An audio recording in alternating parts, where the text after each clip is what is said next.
protein crowd's going, hey, you know what? You vegan mommies are starving your babies. You're feeding them lettuce only, and you're not giving them enough protein, and it's wrong. And then the plant-based crowd's going, you're killing animals, and animals got soul, and got souls, and then you're doing that. So there's this war, and it's what happens is that it's everybody's so wrapped up in it. And they're so wrapped because they take a cause and it's like, wait a minute here. And then you get on board and you take that stand and you take that, you become a staunch believer in whatever that belief system is, and you take that cause, and then everybody's battling. Meanwhile, guess what, Justin? They're all still sick, and they all still get sick. Even if they got better, they get sick again and don't know why. And then they leave each side. Oh, wait, the paleo guy starts, the animal protein guy, the keto guy starts thinking maybe I should go plant-based. Now, I heard somebody does better that way. And then the plant-based people go, wait a minute, maybe I should start eating eggs and fish again because I'm getting sick. And this whole thing is happening where there's this war, and they're both flip-flopping because they're all still getting sick. Because the truth is, and I'm going to say it right here, the truth is no one knows why people are getting sick. Nobody knows why everybody has the aches and pains, the fatigue, the tingles and numbness, the twitches, the spasms, the brain fog, the neck pain, the back pain that's mysterious, the skin problems, the vitiligo, the eczema, the psoriasis, the lupus, the fibromyalgia, the dizziness, the vertigo, the tinnitus, the headaches, the migraines, all of this, all of it, times 100 more symptoms I can rattle out. Nobody knows why anybody's sick. And science studies and research don't fix any of it, and don't even know. Science and research doesn't even know what to look for, what causes it, what is even happening. So then you get a tag. Well, is it Lyme disease? Is it multiple sclerosis? Is it Parkinson's? Is it fibromyalgia? Is it some other kind of illness? And is it lupus? And in the end, they're all falling down, and they become victims to a busted system that has no idea what's wrong with anybody. I'm just going to say it like it is. One thing that the guys in the audience might like about me, if there's anything, I'm straight up. Yeah.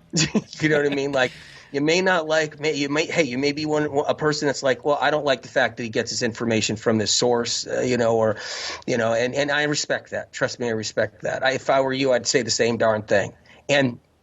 But maybe you'll like this, that I don't play games. Because I know your audience, I guarantee you they want the truth.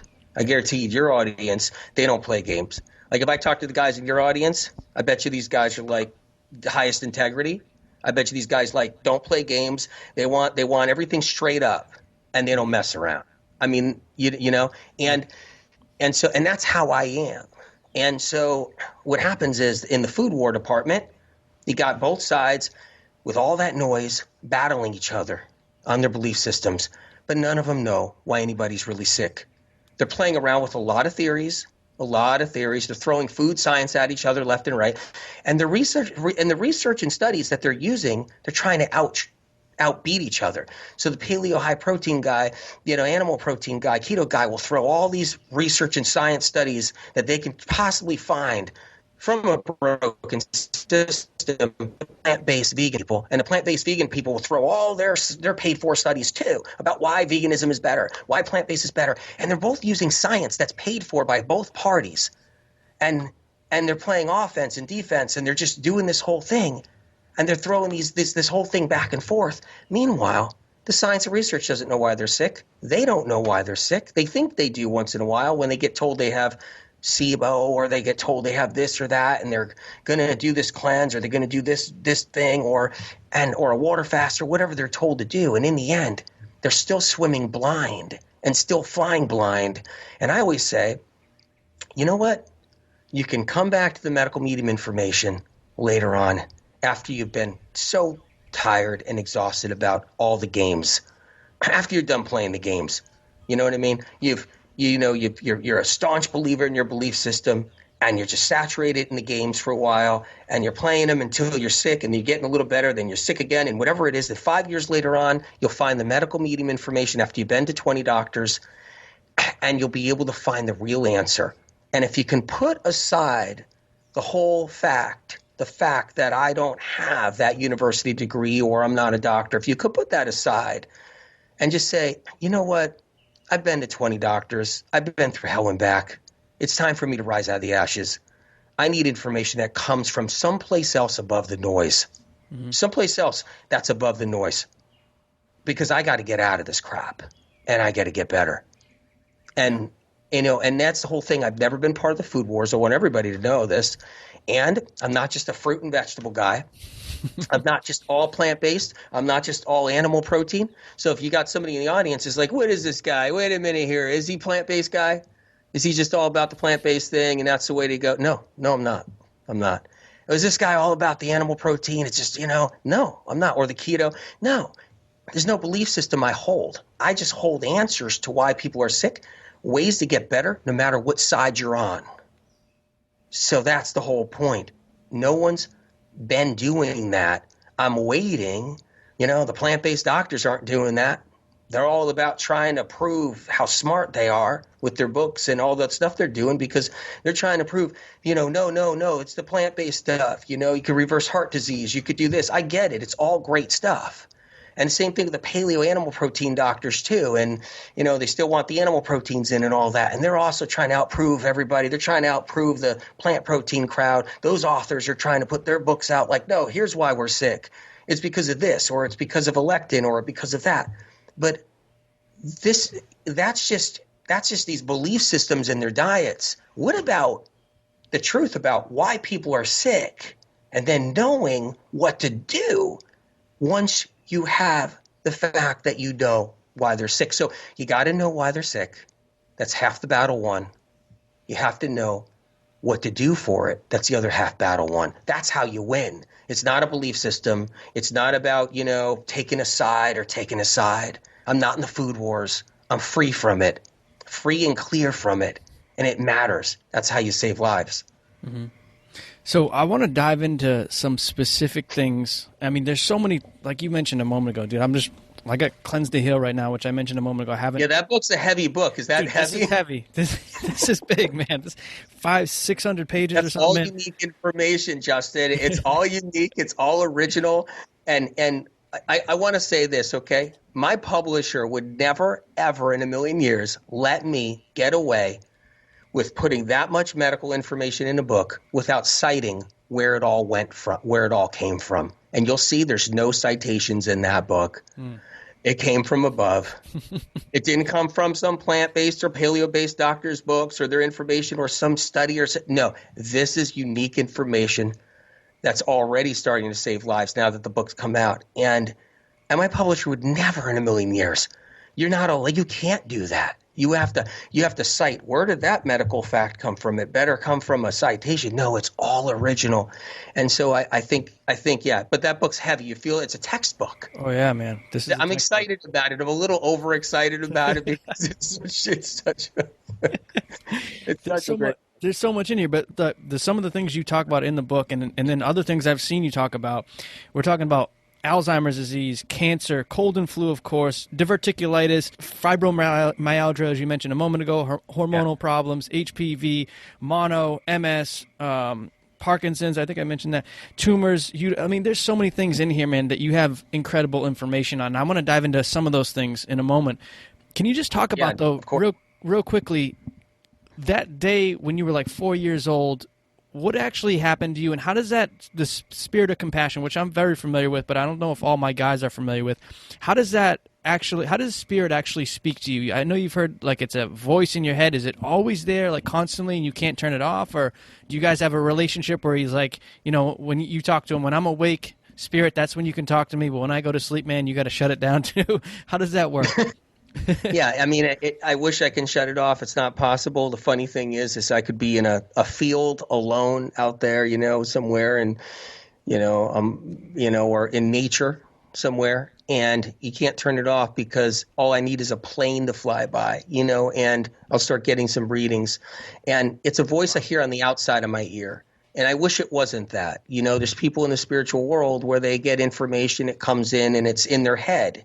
It arrives in their thoughts. It's in their thoughts. That information feeds into their soul. It goes into their brain, and they hear it on the inside. And I always wish I had it that way, because then I know I can occupy myself, if I wanted to, enough to live my life free from it at times, because you can turn it off when it's inside, because when it's inside, you can, you can keep yourself busy. Here's the problem when it's outside.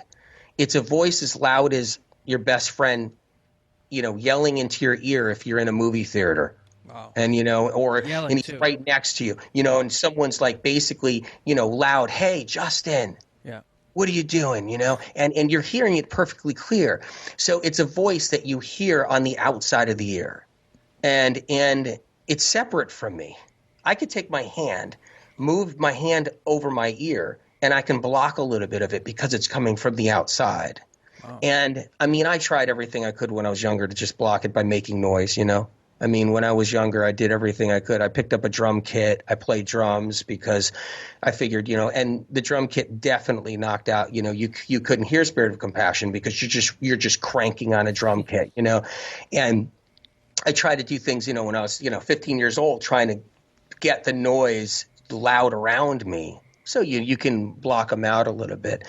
But it's not, you can't live your life like that. You can't sit on a drum kit your whole life. So, you have to, and the reason why there's so much information going through all the time is because anyone I'm around, the information comes through. That's all. It's like, what's wrong with that person? Did they have a brain tumor? Did they have a tumor inside their liver? Do they have stomach cancer? Do they have, plantar fasciitis? Do they have inflammation of the nerves somewhere in their body? Do they have, something wrong with their back? Is something wrong with their, a heart? Did they have a prolapse in a valve? Do they have something going on? Do they have, a ventricle issue in the heart? Do they have, it's always something coming through. Do they have viruses? What kind of viruses? Do they have the HHV6? Do they have HHV7? Do they have Epstein-Barr, cytomegalovirus, shingles? What variety of shingles? What variety of Epstein-Barr? Because science research doesn't know any of this information about how there's over 60 varieties of Epstein-Barr virus, how there's over 30 varieties of shingles. And so the point is that it's always something coming through.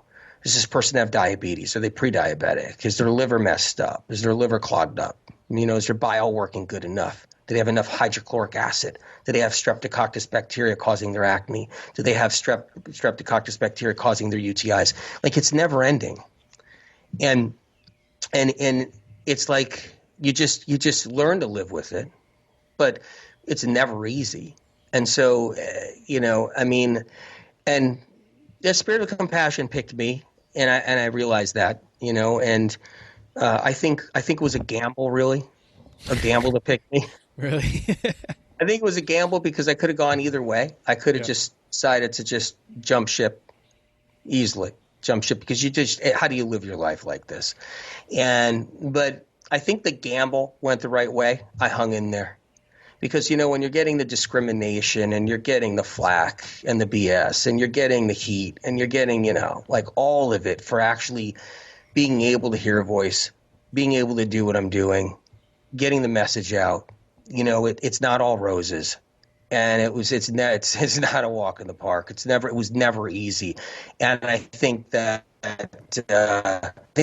gamble was when I say God, when God and Spirit of Compassion decided to give me this gift, and it was you better hang in there, Anthony.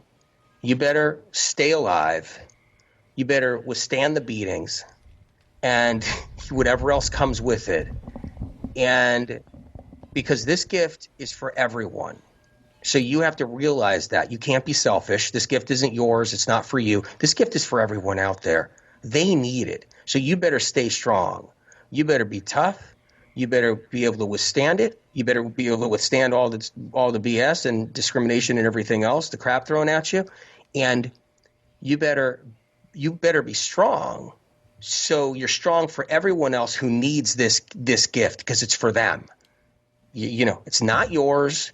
It's for them. And you have to care. Spirit of Compassion told me when I was young.